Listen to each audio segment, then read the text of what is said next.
Askofu mkuu wa kanisa la Kianglikana nchini Jackson Ole Sapit amelitaka bunge la seneti kumfanyia haki naibu rais Rigathi Gachagua atakapofika mbele ya bunge hilo wiki hii kujitetea dhidi ya hoja ya kumwondoa ofisini. Sapit wakati huu amesema kwamba muda umewadia kwa wanasiasa kufanyiwa ukaguzi wa mali kama watumishi wa umma ili kubaini wale wanaohusika na ubadhirifu wa fedha za umma kwa kuwa wafisadi.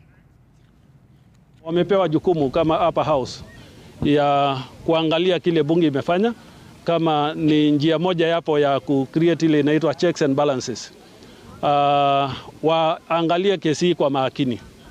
Na kile mimi ningetaka kuuliza sasa wanasiasa wetu, kwa nini basi tusifungue namna ya kufanyia kila mwanasiasa aliyechaguliwa audit kama vile Gachagua amefanyiwa, ili tujue basi nani amechukua vitu ya umma kiholela na ni nani ameabuse nafasi yake kwa njia ambayo amefanya, ili tupate usawa basi kwamba tutawajibika sisi wote.